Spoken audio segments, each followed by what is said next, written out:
Hey there, Cybercrime Junkies. Got a question that keeps you up at night, or ever wish you could hear from a specific guest, or have a true cybercrime story you want us to investigate? You can now text our studio directly at 904-867-4466. Don't be a stranger. Text us at 904-867-4466. Don't miss the chance to be part of the conversation. Text us direct at 904-867-4466. Hey everyone. Have you ever wondered how cybercrime started? Decades ago, before cryptocurrency and the days of Bitcoin, there was online currency in various forms. The most popular was called e-gold, and the largest illegal online marketplace was run by a crime gang called Shadow Crew. What's an interesting fun fact is that Shadow Crew had many affiliates and workers who ran scams, fraud, and created fake identities. One of those people was none other than Michael Patreon, the convicted felon also known as Omar Danani. For regular podcast listeners, you will recognize that name since he started Quadriga FinTech Solutions with the one and only Gerald Cotton. The fun fact is this: Jerry Cotton also worked for Shadow Crew. All of this makes it extremely interesting when people debate whether Jerry Cotton actually died that mysterious day, or whether he changed his identity and did what many believe. An exit scam, disappearing into thin air with hundreds of millions of dollars only he had access to. So we take you behind the curtain of that original cybercrime gang, known as Shadow Crew.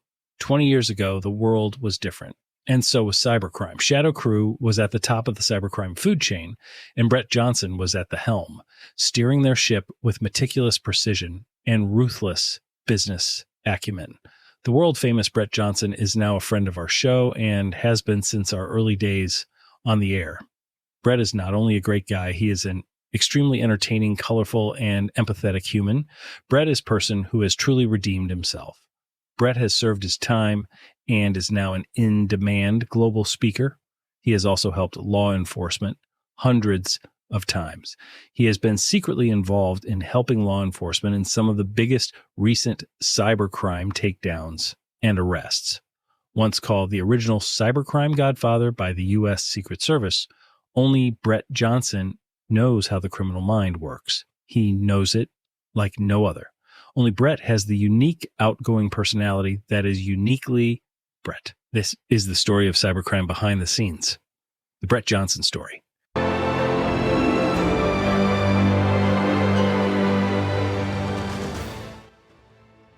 So today we are joined by former U.S. Most Wanted cybercriminal turned good guy, speaker, consultant, writer, podcaster. Great show, Brett Johnson Show. If you haven't caught it, please go there. We'll have links in our show notes. He's now protecting us from the types of people that he used to hang around with and he used to be. With an incredible personality, celebrity status. You could have been an actor, but you wound up here. A devout following, Brett Johnson, welcome to the studio. Yes, it is absolutely my pleasure. I cannot thank you guys enough for inviting me on. I truly appreciate it. Well, we're really, really excited to have you. So, I mean, you've got a colored history. We'll get into that. Ultimately, the biggest name in cybercrime in the history of the internet, turned undercover Secret Service guy, get busted. Yeah. You get busted, escapes, repents, changes your life dramatically. You're now on the good side. You're doing a lot of good for a lot of individuals, families, organizations, brands. We cannot wait to learn more. I appreciate that. You humble me with what you said. My sister, about a year ago, she looks at me and she's like, you don't do anything small. You always No, you're not wired that way, Brett. You're not wired that way. Yeah. I'll tell you, the ancient Greeks, right? When somebody would pass away, they used to ask like one question, right? Did they have passion? That was like the question. That's all that mattered in the life. It wasn't how much money did they have? What was their title? What was their job title? It was like, how were they passionate, right? Were they passionate enough? Did they live life? You're doing it, man. I think I am. I think you're doing it. When you go bad, you go bad. So walk us through the sting. walk us through Shadow Crew, because I've read all about it, and having you on live, I just need to know, like, what was it? I mean, do we start the discussion with Albert Gonzalez with Soup Nazi? No, I don't think you do. So I think that you started initially with how the fall came. Okay. So I think that you have to go back in time a little. So certainly Albert is the guy who got Shadow Crew busted. There's no doubt about that. And let's explain to the listeners. Albert Gonzalez, currently serving time in prison, supposed to be out, I think, in 2025 or something. Actually, he's out before that. He should be out early next year. Okay. Wow. And he was under a bunch of different acronyms, online names. One of them was Soup Nazi, which people will remember from Seinfeld. Right. And he was the guy who used to dress in like women's garb, right? Would go to an ATM. I think he first got busted because he was at an ATM dressed as a woman, and two off-duty cops were just there having like coffee, talking. Yeah. And just noticed this lady over at the ATM for like an hour. Like just pulling card after card after card, taking out cash. And they're like, well, that looks weird. After 40 minutes, they say that. Right. You go talk to them, right? Like, there's something up there. And so, like, it's all in that. I remember he learned to start to go and take those out at midnight because something about what the ATMs and the funding and stuff like that, they'd have most cash or something. And so they get him, and he immediately like tells them everything, right? And they get him to work for the Secret Service at that time? So what happens with Albert is, like you said, broad daylight in New Jersey. He walks up to an ATM. He's got a stack of white plastic, just counterfeit cards, all encoded on the back. And he's feeding one card in after another, pulling $20 bills out, stuffing them in a backpack. To give you an idea how much a backpack will hold, stacked properly, a backpack holds $150,000 worth of 20s. That's 7.5. That's 7.5 keys of cash. Is one what I hope. Statistics that you know that one of those statistics. So, Brett's detail oriented, if nothing, right? If nothing else. So he's doing this for 40 minutes, and as you said, just two cops across the way. They just happen to notice the kid. 40 minutes into it, one looks at the other. I think I should go and find out what's going on. Right. He walks up to Albert, and as you pointed out, Albert liked to dress as a woman as a disguise. So Albert's got the wig on, all this other shit. Cop walks up, kid, what are you doing? Albert falls apart. All right. Just lets everything out at that point. Like a kid would. Secret Service, Secret Service comes in, and what actually happened, and I know this from my work with Secret Service as well, Secret Service had no idea how to track online criminals at that point. This was just when this stuff was first starting. Nobody really knew anything. The Wild West. The Wild West of everything. So they asked Albert, how would you go about catching these guys? And Albert's like, well, you could use a VPN. And literally, they're like, what's a VPN? So he had to explain it to them. And they thought that was the best idea ever. So by this point in time, I have retired from Shadow Crew. I'm the guy that starts tax return identity theft. The reason all his returns are delayed every single year is this son of a bitch here. Oh, so, wow. Yeah, and I was stealing $160,000 a week, 10 months out of the year, doing that. So, and that's why I said this story actually begins before Albert, because we had been seeing, because of that CVV1 breach or hack, we had been seeing IPs from government agencies, from the Pentagon, DOD, Secret Service, FBI, all this other stuff. So we knew they were looking at us. It gets worse than that. There was this kid. His screen name was Enhance. Now, you guys may remember this, but back in the early 2000s, Paris Hilton had her T-Mobile phone contact list published. Yep. All right. That was us. That was Shadow Crew that did that. That was this kid named Enhance. But he also intercepted text messages of the United States Secret Service investigating Shadow Crew. Whoa. So we had all that. And so here I am, I'm top of the heap, and I'm sitting there going, I got worried about RICO. I'm sitting there going, well, they're going to indict me for everything.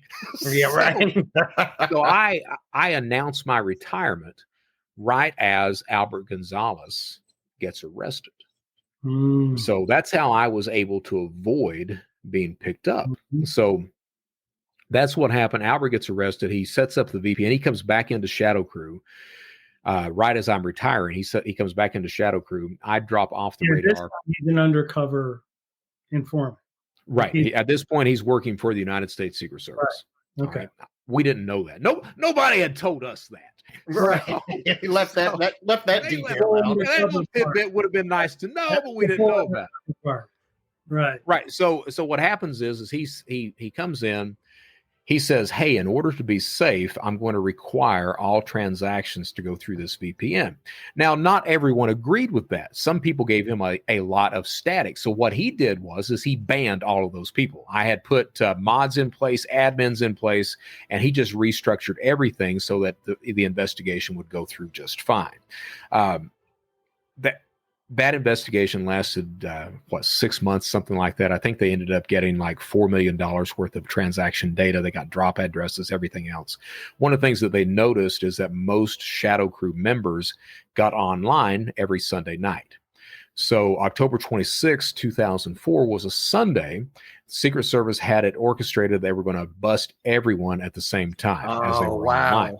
So they've got Albert on, and Albert's called for a special meeting. We're going to announce some stuff, everything else like that. And so to get everyone online, and they start trying to round everyone up. They arrested 33 people, 6 countries in the space of 6 hours. I'm the only guy publicly mentioned as getting away. There were a few other people that got away, made it down to South America, things like that. A couple of Ukrainians did that. One of them was Tron. So Tron was a kid. Yeah, he was a kid that was very good about breaking into Bank of America. Very good about that. Wow. So what happens is Secret Service is involved in some of the that's a yes. data breach, the satellite charge. That's right. The cards, because that's right. We talked about Tron in our other episode where we talked about the big satellite scam. So do you know how he got away? No. So he was set to be arrested October 26, 2004. Secret Service in the air flying into the Ukraine. They call the local PD. Hey, we're coming down to arrest this kid. The local PD. Oh, yes, come down and get him. We will make sure he is here. So what happens? They hang up. They get in the car, go down, tell the kid, hey, they're coming to get you. Oh, no. And he bugs out. Yep. So, wow. But 33 people, 6 countries, 6 hours. I was picked up 4 months later, and they ended up giving me a job. Instead of indicting me, I was on state charges at that point. I think I was indicted for like 73 different state felonies. I wasn't indicted federally at that point, but the feds brought me in as a paid informant and kind of a consultant. They would bring me, I would talk to ICE. I talked to a Bank of America, a few other places as well while I was working with the Secret Service.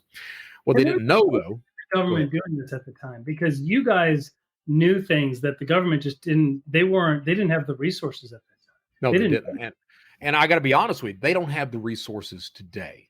And I do a lot of work today with law enforcement, with companies worldwide. What you see today is across the United States, you've got 37,000 FBI field agents spread across 56 field offices. You want to take a guess about how many of those 37,000 agents are actually concentrated on cybercrime? Just a guess. Less than 10%. Less than 200. Wow. Less than 200. And of that less than 200, you've got people that are talking about, they're concentrated on nation state attacks, things like that. Right, exactly. So because of that, and that really, how can less than 200 people combat websites that are sometimes millions of members large? A collaboration. It's got to be a collaboration with the private sector, with hacktivist groups, with everything, right? Yeah. And that's the issue. I mean, and you add in jurisdictional problems, I know that we've got the Ukraine war and things going on right now, but let's be honest, Ukraine is known for a lot of cybercrime, right along with Russia. Yeah. Right? And that's I mean, that's prior to the Ukraine war, when we were all aligned with Ukraine, we were reporting on most of the cybercrime from Ukraine. Right. And we've got to get to the point where we've got agreements with countries that if one of your citizens has violated the law, you will turn them over. And there are just some countries that don't do that, which is unfortunate because in those countries, those criminals are allowed to just continue at will as long as they don't leave the boundaries of those countries. Well, right now it seems, at least from our research, that Russia, like the criminal hackers in Russia right now, so long as they're not attacking Russian entities, have free reign essentially. They do. I'll give you another. I was talking to the head of security of one of the main targets of criminals 10 months out of the year. And he told me that, for this year, fraud and attacks through the roof. It's post-pandemic. You've got the recession coming. You've got the Ukraine-Russia war. It's just through the roof with everything. But what they noticed is the one day that Ukraine's internet got shut down, those numbers dropped dramatically. I think there's maybe a correlation there. I don't know.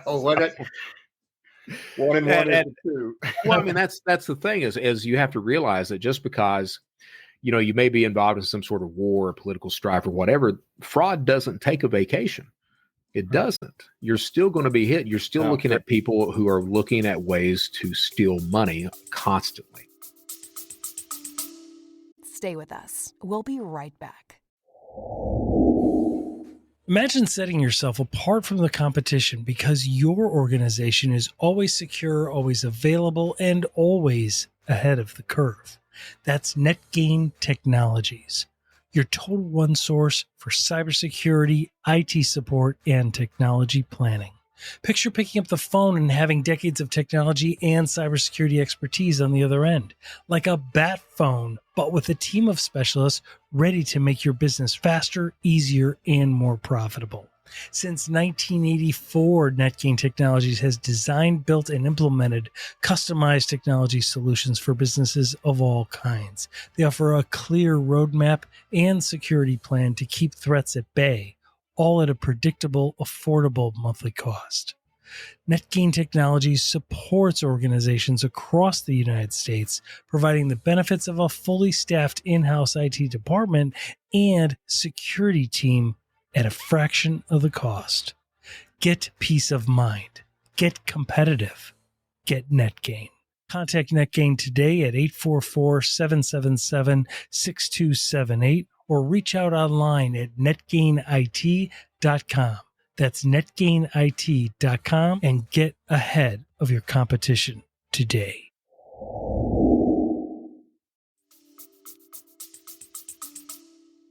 Yeah. Well, and you have nation states like North Korea, which when you isolate a country off the grid, right, then they're one of the only nation states that really are doing it primarily for financial reasons because that's how they get a lot of their money. I mean, I think it was either The Guardian or The Economist that had the article saying that 25% of North Korea's nuclear program is funded through crypto theft. Yeah. That's crazy. Yeah. And that's where we are. So many stories of these exchanges being robbed, and it's ties to the Lazarus group, ties to this group, that group, and it's just so shocking because but that's where it's going. So the takedown of Shadow Crew happens. What happens to Albert Gonzalez then? How did he wind up in jail then when he was an informant? So what happens? And Albert and I are both embarrassments to the United States Secret Service. So what happens? I wanted to get to his thing, right? And we were going to get to yours because I know yours. So Albert, what he does is the Secret Service. They were under the impression that people like us that they could befriend us. Because we're very good social engineers, we make it appear that, hey, we're just fine with you guys. No, we're not. All right. So they thought that Albert Gonzalez was a friend to them. So he was privy to a lot of the internal memos that were going around about different attacks that were going on. What the Secret Service didn't know, though, is that while he was getting inside information from that agency, he was off hitting Dave & Buster's and Heartland payment systems. Yeah. Ooh. And to the tune, he had already hit TJ Maxx. They just hadn't indicted him for that. But he had hit them for the tune of 170 million credit cards. Whoa. Yeah. Wow. So they find out about that, and then all that stuff starts to come out. And what causes some of that stuff to come out, as they're starting to make these arrests, they arrest this kid in Turkey. His name is Maxim or Maxime. All right. Turkish national. He worked on the Heartland payment systems breach with Albert, was arrested at the airport in Istanbul. Kevin Polson writes about this in the book Kingpin. Yep. All right. Mm-hmm. And the story that he tells in Kingpin is that, well, they got the kid at the airport. Turkish police look at him and said, hey, we need the key to that. And he was like, I'm not giving you the key to that. So they threw him in a Turkish jail for 11 days. He promptly gives them the key. They give him 30 years. Kind of a funny, heartwarming story. Always gets a laugh when I tell it in a presentation. Truly does. The problem is that's not really what happened. What really happened is that, yes, they did arrest that kid in Istanbul. Secret Service flies in. They pull the Secret Service pulls the kid to the side. Hey, we need the password. Kid's like, I'm not giving you the password. Secret Service hands the kid over to the Turkish police. Turkish police beat the kid for 11 days. Until he gives them the key. They give him 30 years, and the evidence that was on that laptop is used to give Albert Gonzalez and others boatloads of prison time. Wow. That's what really happened. Wow. So, and I got to be honest with you guys. I found out about that, I don't know, maybe 6 weeks ago.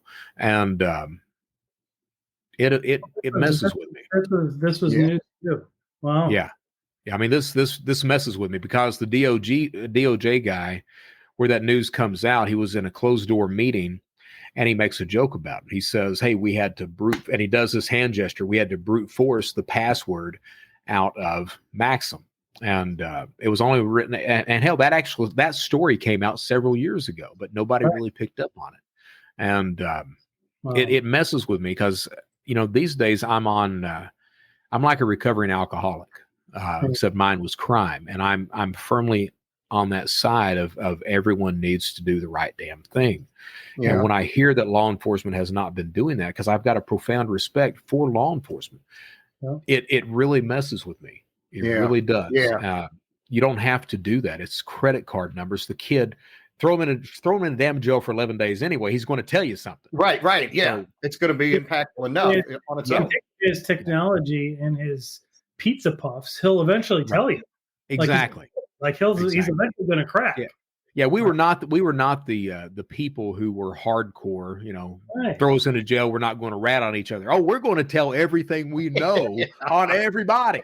Yeah, right. That's what we're going to do. So that was one of the stories. One of Albert's other guys, his name was Jonathan James, and I don't know if you've watched any of my presentations, but I don't really use the word hacker in my presentations because we're criminals. Yeah. And we have two different things. We have these, you got 7,500 plus security companies. You got mass media that paints any online criminal as an untouchable computer hacker. And that's just not the case. But if there's ever been one, it's Jonathan James.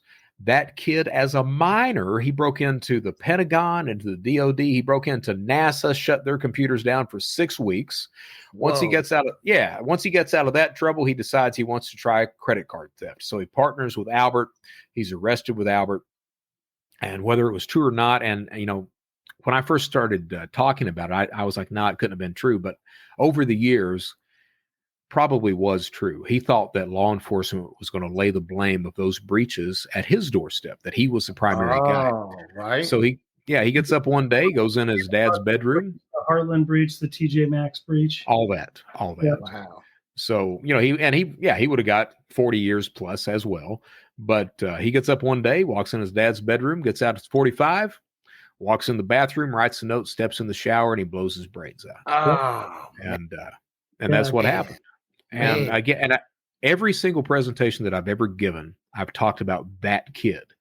And the reason I do that is I believe if you're an adult and you break the law, prison will do you good. It'll give you time to think. It'll get you off the street so you can't victimize anybody else. It's a benefit all the way around. But if you're a minor, if you're a child, I can't help but think what would have happened to Jonathan James had someone just mentored the guy. took him in Yeah. under their wing, gave him How some old was advice. How old was he when He was early 20s Yeah. at Wow. that point. But the thing is, and this is one of the things that that justice across the United States doesn't really address is, your brain doesn't fully develop if you're a male until you're like 23, 24. Yeah. Personally, I think it's like 43, 44. Yeah. That may be more accurate. Yeah. But I mean, it's So here's something I've always wanted to ask you, Yeah. and I also want to ask you about Michael Petrion, Omar Denani. Okay. But before we get into him, what was the moment that you knew yourself you were done with the criminal angle? You were done. the with- moment. What was the moment? What was the incident? Like, it could be, I got busted, I felt bad, but a lot of times that you're just upset that you got busted. Like, Right. what was the moment you yourself changed? The remorse was too much. You just said, I'm going to still make a living. I'm still going to have a good life. I'm Sure. just going to do it within the confines of the rules of society. It was so my turnaround, I attribute to three different people. My sister Denise, she had disowned me for a space of about a year, and then she comes back in my life just to see me for 10 minutes. That's the first turnaround. The second turnaround is when I got out of prison. I couldn't get a job. I couldn't even touch a computer, and I got to where I was. My first crime was stealing toilet paper. I didn't have the money to buy toilet paper. I could either feed my cat or buy that, and I fed my cat, and I shoplifted toilet paper, and met my wife Michelle now. And that's really the second turnaround. I ended up recidivating. I got a job pushing a lawnmower. When that ended, I went back into credit card theft. I got caught. And because of that, I'm very lucky that happened, because that really taught me. Michelle didn't need me for what I could give her. My entire history has been showing love through some sort of expensive crap. My love is worth this. Yeah, you talked about that in other segments where you're like, I don't care if I'm living in a small apartment or whatever. I did this because I wanted to take my girl out for a nice place. I wanted to do this. That's what was driving you. Right. So, that is the motivation. That is. Yeah. So was it the fact that your wife now just didn't need that, and you were like, I can never wanted it. Right. So you can. She wanted me just for me, not what I could give her. So that was the biggest turnaround right there. After I get out of prison from that probation violation, I ended up reaching out to the FBI, an agent by the name of Keith Malarski. He's in the news pretty often as well, and he was involved in a lot of the cybercrime arrest of people that I knew. And I sent him a message. I was like, "Hey, I think you did a great job. No hard feelings. And by the way, I would like to be legal." And this man, within 2 hours, I sent it to him on LinkedIn. Within 2 hours, he responded. He took me in under his wing. He gave me references. He gave me advice. He's retired. He's been retired for 2 or 3 years now. Actually, 3 years. He continues to do that to this day.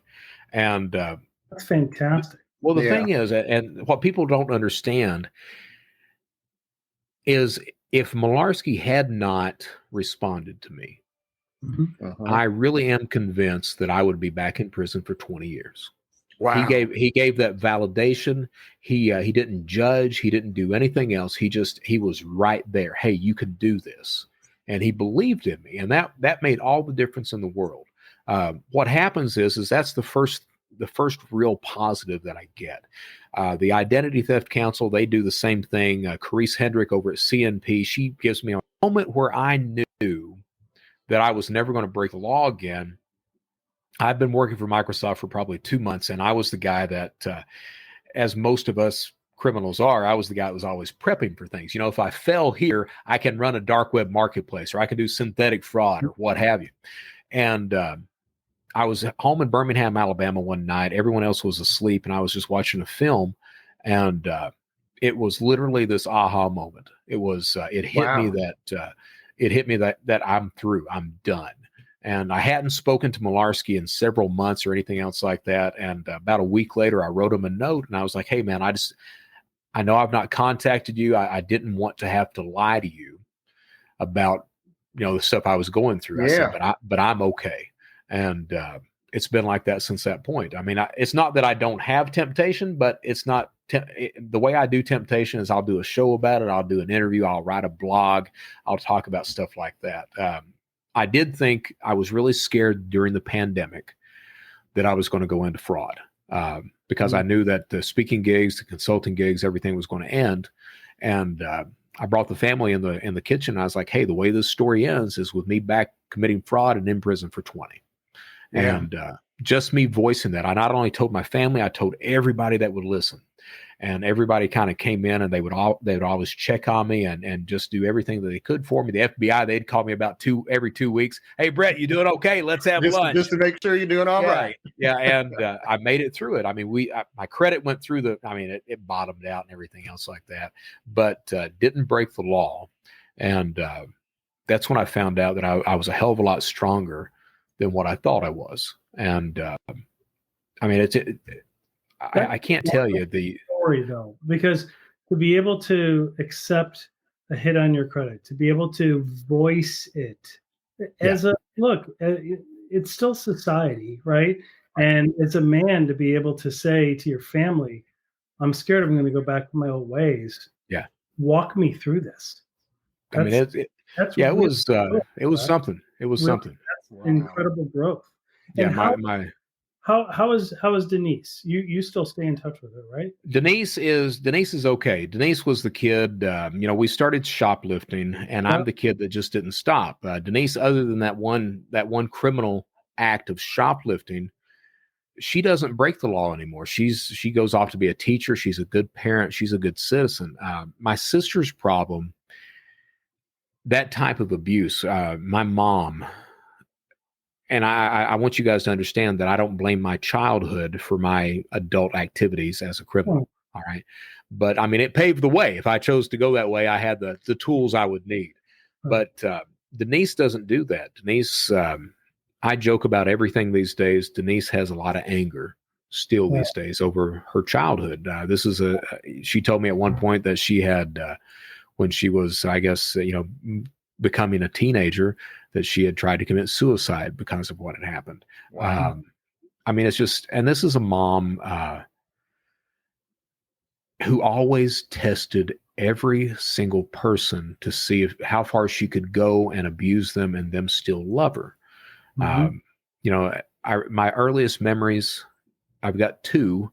The first is that my dad was a helicopter pilot in the Army. We were at Fort Lewis, Washington, driving. My dad was driving, my mom in the passenger seat, me and Denise in the back. My mom screaming at my dad. She lunges across the car, grabs the steering wheel, and tries to steer us into oncoming traffic, screaming at him, "Are you ready to die, you son of a bitch?" That's one of the earliest memories I've got. The other one, and I don't know which one came first, my mom had this woman tied to a tree in the front yard, and she was beating the hell out of her. And the woman was bleeding and crying and begging for her to stop and to be let go. And there were neighbors on the other porches watching and everything. But this is Kentucky. This is the way this stuff happens. Yeah. And for years, I thought that wasn't a real memory, that I just fabricated that. But a few years ago, my mom mentioned it, and it really hit me that, oh, this shit's real. Yeah. And this is just, I tell these stories, and the problem is that when I tell these stories, those are just small examples. I mean, this is constant activity that happened. There was a point where mom tells us that she sells her soul to Satan. And me and Denise, 8 and 9 years old, have to prove to her that we are worthy of this. And we used to take these, she'd sit us down across from her in a chair, and we would keep eye contact with that without blinking. And she would, when you're 8 and 9, this stuff's real. She would let Satan come out through her eyes, and we were supposed to think happy Jesus thoughts to not be possessed. She would tell us that she had given up her life for us and that she was going to leave, and we'd find her dead in a ditch someday. So I was always the kid that was concerned she was never going to come back. I mean, there was an instance where she calls me and Denise in the bedroom. We go over to her side of the bed, and she used to smoke these Moore cigarettes, or menthol, these long brown cigarettes. Yep. And she told us, she's like, your mother loves you. And I'm like, yes, Mom. And she's like, I'm going to show you how much I love you. So she takes the cigarette and pretends, not for real, just pretends to burn herself. So the cigarette's like that far away from her arm. She's sitting there screaming and writhing in the bed. My dad poor man that he is he keeps saying, Carolyn, please stop, just stop. She's screaming, acting like it's burning her. Me and Denise can plainly see that she's not burning herself. And you know how that affects you as a child? You sit there and you wonder, what does that mean that mom doesn't actually love you? Because she didn't burn herself. That's how screwed up you get with wow, stuff. right? But that was common stuff. My sister gets a full ride scholarship at Berea College. My mom finds out that Denise has a boyfriend. My mom goes to Berea, goes in the president's office, and proceeds to tell the president that my sister is not only addicted to drugs, but her boyfriend is her pimp, and tries to get Denise thrown out of college. And Denise is almost thrown out because of that. I had a full scholarship for theater at one point. San Jose State, the head theater guy, Edward Emanuel, he comes down, visits my mom. My mom pulls a knife on him, threatens to kill him. This was common stuff throughout. Wow. And that has an effect, you know. That's why I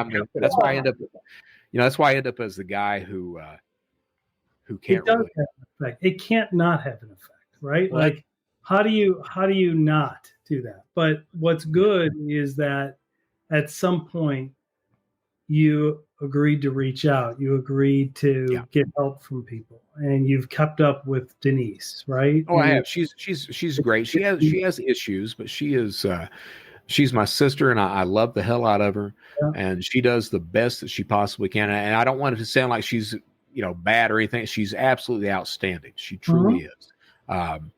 It's just an upbringing like that. It's absolutely going to affect you. There's a reason that I have problems with healthy relationships, even today. Well, sure. There's a reason that Denise has anger issues, even today. Yeah. But Denise is very blessed. She has a family that loves her. I have a family that loves me. I lead a very blessed life that I really don't think I deserve a lot of the time, but I'm damn grateful. That's imposter syndrome. That's a different thing, right? Right. That's the I don't believe I'm worthy. Well, yeah. Exactly. Yep. So, yeah. But so those moments are where you realize, oh, what was the movie you were watching? You said you were home, you had the aha moment, you were watching a film, and you knew you were done. What was the film? I have. Did the film have anything to do with it? Yeah, it didn't. The movies I watch, and I have this film. I watched John Carpenter's Thing. I've seen that thing probably 400 times. I watch Night of the Hunter. That was the film that night. Robert Mitchum film. Yep. And I think Charles Lofton is the director of that. But if no one's ever watched that film, it's an old black and white movie. It is an absolutely amazing movie. So please, all your listeners, look up Night of the Hunter with Robert Mitchum. It is amazing. There we go. There's no financial involved. We have none. No. We are not financially tied in any way, nor obligated to send them any funds for this endorsement. Exactly. We are neither endorsed nor affiliated with it. So let's switch gears real quick. Michael Patrin, Omar Denani. Michael Patrin. What was his role in Shadow Crew?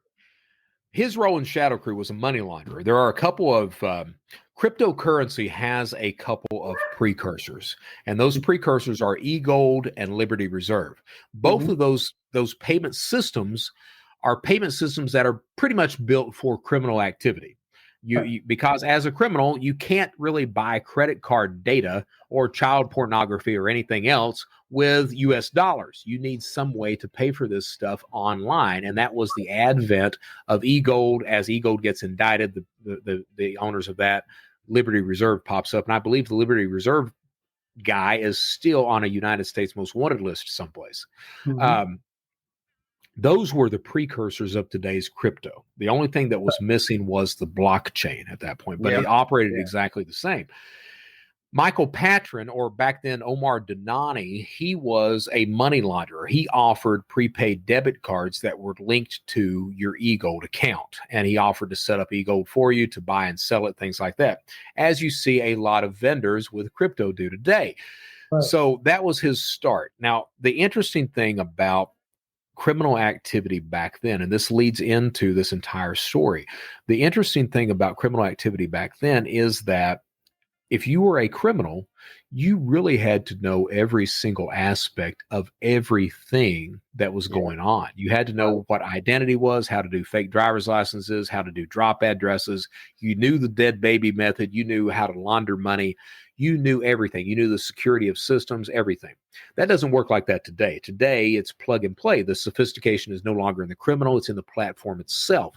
But back then, the guys back then knew their shit. They knew what was going on.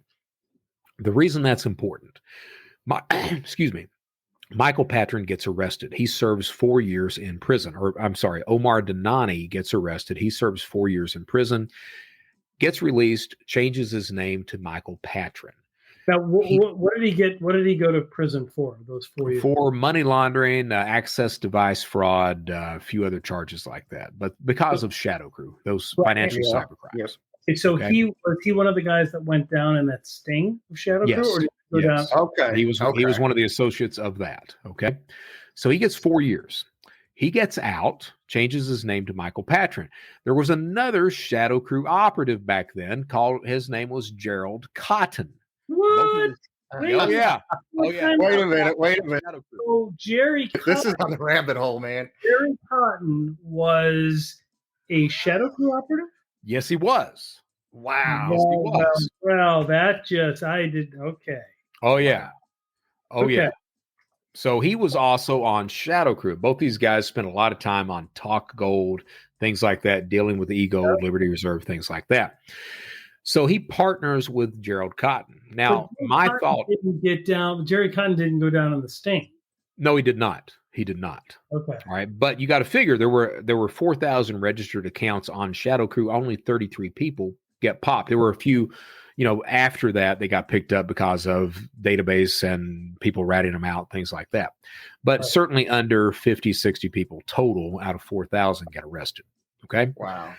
So Michael Patron, Omar Danani changes his name to Michael Patron. He partners with Gerald Cotton. Now, this is conjecture on my part. My thought is that Quadriga, the cryptocurrency exchange that they started, my thought is that started as an exit scam. I really think that would make sense. People, right? Knowing that story, that would make sense. Yeah. I was just about to get into that because so my thought is that. So Omar Danani, he would have knowledge of how to create a new identity. Absolutely. Wow. Absolutely. Is that now connected a whole lot of dots? One of the vast services in the portfolio of Shadow Crew. We did this thing there were a few different ways that we could do identity back then before, and this is prior to, because 9/11 things change. Okay. Right. Prior to 9/11, the only thing you had to do for a new identity, my name is Brett Johnson. I would come up with a counterfeit birth certificate in the name of Brett Johnson. Instead of me being born 1970, I would say that I was born in 2022. I would submit that to the Social Security Administration. They would issue a Social Security number for Brett Johnson, born 2022. What I would do then is I would use that Social Security number for that baby in my name, and I would get a job. Right. All right. That social would then report to the Social Security Administration, not as a 1-year-old, but as a 52-year-old. Right. Social Security would basically say it must be some sort of error, and they would fix that baby's social to be a 1970 social at that point. What? And that's the way that worked prior to 9/11. Yep. After 9/11, that changed. What also happened, though, is we had this thing called the dead baby method, which still works like a charm, even the United States to a degree. But certainly in India, it works like a charm. In Italy, in Mexico, and all these other countries, it works great. And what happens is my name is Brett Johnson. What I'm going to do is I'm going to go to a graveyard, or I'm going to get online and find a death index, and I'm going to find a child that was born in one state, dies in another, that today would die at a very young age, but would be approximately the same age as I am. Okay. That's going to be my target identity. What I'm going to do from that point is I'm going to order, and we used to do this with the California Death Index. You'd find a name of an individual. For example, one of mine was Joshua Kaplan, born in 1976. You can look him up. He's still on there. But found him. He was born in Kentucky, died in California. I would order the death certificate from California. That way I get the mother's maiden name, the father's maiden name, father's name, and the place of birth. From there, you order the birth certificate. The reason you're ordering the birth certificate is to make sure that it's not deceased, stamped deceased on it. Yep. So that gives you a target right there. While you're doing that, you're going to confirm that while he's been reported as dead in a state, that he's not been reported as dead on the Social Security Master Death Index. And the way it actually works is prior to 1998, in order for the federal government to know that you're dead, the family had to file for a Social Security death benefit. It pays like $218. It took the family, prior to 1998, it took the family to do that. After 1998, the hospital or the mortuary could do that. Okay? So if the death benefit has not been filed, the federal government doesn't know that you're dead. Exactly. Okay? And that means that you can assume that dead baby's identity. Now, where that crime actually was invented was a guy named Frederick Forsyth. He wrote a little book called Day of the Jackal. All right? And that's about an assassin who tries to kill Charles de Gaulle. And in that book, Frederick Forsyth invents the dead baby identity method. Really? Right? And it turns out it works like a charm. I mean, it works to this day, it still works. So Omar Dhanani would have understood the intricacies of identity, of how to come up with identities, come up with passports, fake IDs, everything else. So what we see happen is we see that Gerald Cotton, and again, I think that Quadriga starts as an exit scam. I think that both Omar Dhanani and Gerald Cotton, they wanted to come up with a currency exchange or a crypto exchange and steal everyone's money. All right. But a funny thing happened along the way. Quadriga becomes legitimate and it becomes a moneymaker. The problem is that evidently Gerald Cotton had already stolen some of the funds out of some of the accounts. Ruh-roh, Shaggy. Ruh-roh. And that still works in a quintessential Ponzi scheme. That would still work so long as Bitcoin kept going or cryptocurrency kept going up, because you would get more and more people still wanting to buy it. Exactly. You would just, if for those few that wanted to get out, you would pay them from the new money that's coming in. Meanwhile, you stole the core money. Exactly.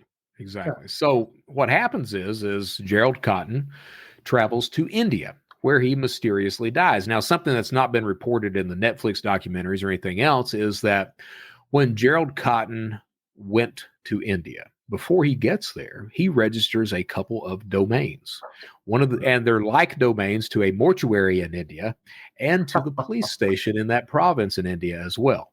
Why did he do that? Why would he do that? I don't know. But it might be, I mean, the thought that I've got is that, well, you could potentially use that to send back information to stateside saying, hey, this guy actually died, because evidently he died of pneumonia or some such while over in India.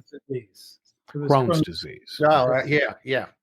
And what happens when he dies? They notice that $236 million worth of crypto disappears at the same time. Now, we already know that, looking back now, we know that some of those funds had already been stolen. Right. Private keys. Right.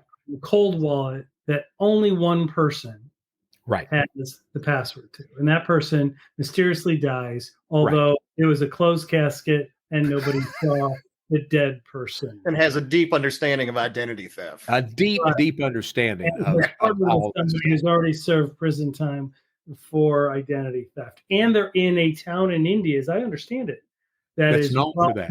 Yes. Yeah. That's known for that. And here's the thing. We knew at Shadow Crew that there were areas that were known for that. For example, back when Shadow Crew was operational, you could head your ass down to Key West and buy identities all day long from people down there who were about to die of AIDS. It was a market down there that you could do this kind of stuff with. So we knew these areas at the time. Now, the problem is that Omar Dhanani, a.k.a. Michael Patron, he doesn't get indicted because evidently he dropped out of Quadriga before any of this stuff happens. Now, you would think that no one would ever hear of Omar Dhanani, Michael Patron again after that. Done. However, that's not true, is it? Because No. about 6-8 months ago, Wonderland Time pops up. Yep. Token going off at $10,800 a pop. What happens though? People find out that the chief financial officer is Michael Patron. So walk us through Wonderland Time. What was Wonderland Time? Wonderland Time is one of these DeFi tokens. So you've got the problem with crypto, and I think that's why you see people like Gerald Cotton, Michael Patron, all these other individuals that do rug pulls and scams and everything else. It's an unregulated vertical. Exactly. You can get by with a lot of crime and make a lot of money and not have to worry about jail time. And I think that's exactly why Michael Patron and Gerald Cotton were there, because it is an unregulated industry. And people don't even understand it. People don't even understand. I mean, look at OneCoin. That Ruja Ignatova is on the U.S. Most Wanted today. She left. There's billions missing, or hundreds of millions missing, and she just disappeared off the face of the earth. And OneCoin had hundreds of millions of dollars, actually billions of dollars of people's investment, right? It wasn't even a cryptocurrency. There was no blockchain behind it. There was nothing to it. We're going to give you brandology bucks. We're like, give us your life savings. We're going to give you an account that shows, it sounds almost like what Bernie Madoff was doing. We'll give you a piece of paper that shows you're making a lot of money. Keep giving us more money. And you just like, look, on paper, I'm really wealthy, but try and get your money out. Like, oh, that can happen because it's not real. It's brandology bucks. Right? But think about, and again, think about that damn Beanie Baby at the beginning of our show today. Yeah. All right. With crypto, you've got people again who are really wanting something. They've been told you're going to be rich. So all of a sudden that logic, that reason goes out the window. Yeah. Yeah. And they fancy themselves investors. They're not investors. They're gamblers. They're getting their damn investment advice from Reddit, for God's sakes. Right. Yep. So these are all issues of people who simply do not think rationally anymore. Right. And the gamification, the new ways that you can trade now, or you can do it from an app on your phone through some of these platforms. And no disrespect to those platforms. No. But kids that aren't sophisticated are like, well, I'm going to get some crypto, and here's a new crypto, and they're all trying to ride that initial Bitcoin, rise where it went from a few cents or a few bucks to over $50,000 for one single Bitcoin at one time, right? You're right. But the problem is you can look it up. So you can do a Google search. You can pay some dude $200, and he'll make you an Ether token or a BSC token, Binance token. $200. From there, you open up a Telegram channel, a Discord channel, have it populated with bots that constantly talk about how great the token is. Right. You get over to Reddit, start talking about pump the price up. What are you going to do? You're going to do this thing called a rug pull. So you get people who buy into the token. You're sitting there on your wallet, and all of a sudden you sell all of your tokens, crash the entire market. You walk away with a couple $100,000.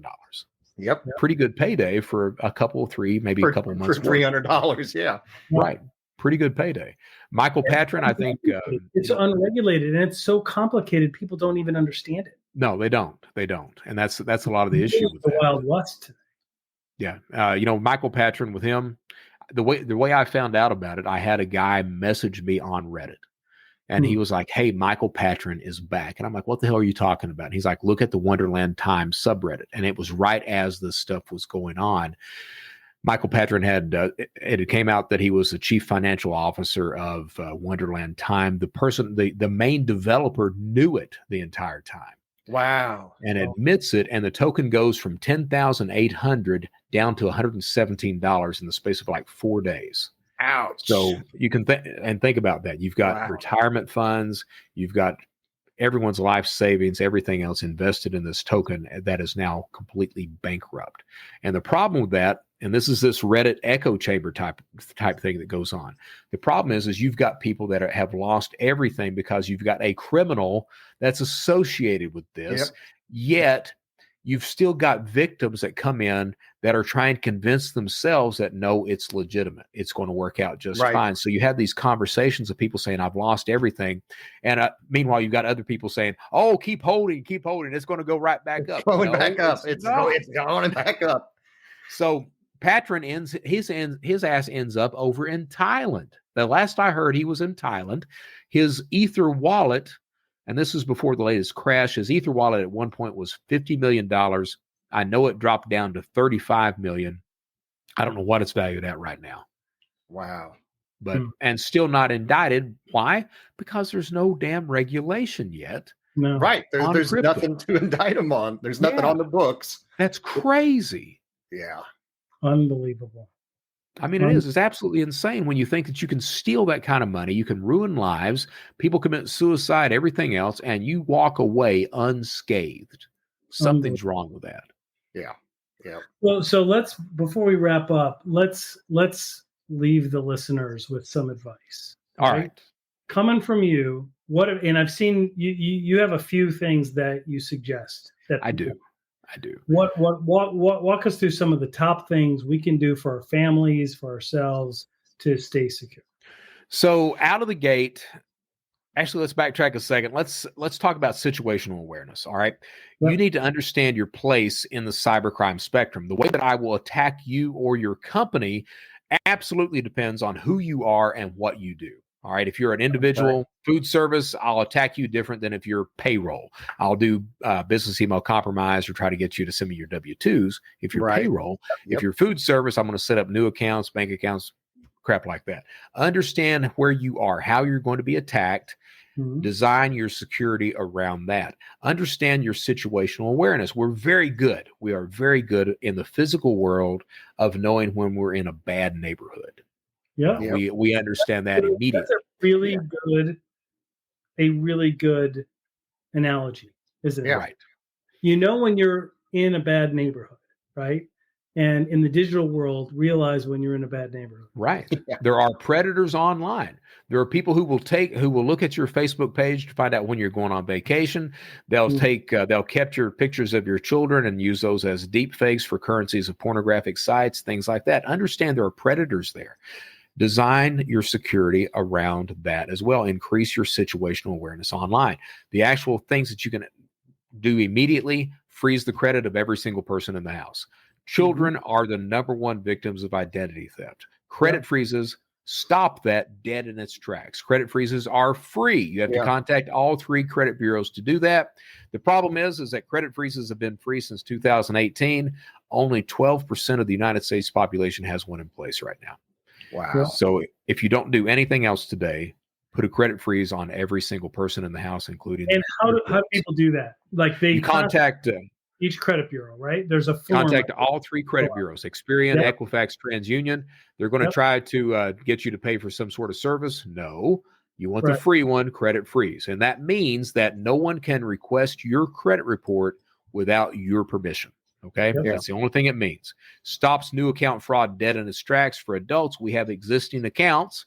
So you have to monitor accounts, place alerts on those existing accounts. For example, on your credit cards, Discover Card has a $0 alert, meaning if I go on the dark web, buy your card for $12, I ping the card to see if it's just alive. You get a text message saying, hey, someone's trying to steal your credit card data, and you can have the card locked down. So freeze credit, monitor accounts, place alerts, password manager, because 80% of the population uses the same or similar logins and passwords across multiple websites. We talk about it all the time. Now, we're going to get to that point where we are going to go passwordless. Somehow, we're going to get there. Yeah. We're not there yet, so use a password manager in the interim. I'm an Android guy. I use the one that's built into Chrome. You don't have to pay anything to do that. There's one for Apple as well. Use a password manager, okay? From there, you can do multi-factor authentication. You can do all these other things. The idea is to understand that you need a toolbox with which to protect yourself. Criminals have a toolbox that they use to attack you, and they've got a variety of tools, and they'll pick out whichever tool they need to victimize you or your company. As a defender, you need a toolbox with a variety of tools to protect yourself from those types of attacks. The interesting thing is that just those 3 things I told you about, freezing credit, monitor accounts, place alerts, and then a password manager, if you do all 3 of those things, you're no longer that lowest hanging fruit. You're much more protected than 70, 80% of the population that's out there. So do that.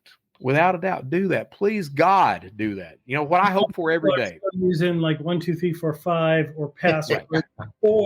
or like Green Bay Packers rule, right? And then on social media, they're like at the Green Bay Packers game with like the cheese head on, and you're like, Yeah, I thinking your password might be Green Bay Packers rule. might be something like that. Yeah. And it's not just individuals. You take Colonial Pipeline, you take Solar Winds, had Solar Winds 1, 2, 3. Yep. I mean, it's not just that. You know, honestly, I got to tell you, it would be a good thing if we got to the point where these 7,500 security companies went out of business because they no longer needed them. You know, we were secure as a people. Oh, right. I got you. That would be a good thing. But I don't think we're going to get there. I don't see that happening anytime soon. No time soon. We're if you're in cybersecurity, you have job security. You're going to be around for a while. Yeah. Everyone else may be in a recession. Cyber, not so much. Right. Yeah. Hey, Brett, this has been wonderful. This was good stuff, man. I really appreciate you coming on. Well, guys, absolutely insightful conversation, helpful, right? Informative. So this will not be the last time we speak. No, absolutely. We will be in touch. I would love to do like a LinkedIn Live with you. Sure. And address maybe something happening in the news or something like that, and get your perspective on it. I think we should talk about cybercrime as a service. That's a big one right now. Okay. Yeah. Yes. And you know, Krebs on Security writes about like the violence that's like violence as a service that's going on right now. Right. It's getting darker and darker as things get more advanced. And yeah, it's going bad, and it's going to really is. Yeah. Well, that wraps this up. Thank you for joining us. We hope you enjoyed our episode. The next one is coming right up. We appreciate you making this an award-winning podcast and downloading on Apple and Spotify and subscribing to our YouTube channel. This is Cybercrime Junkies, and we thank you for watching.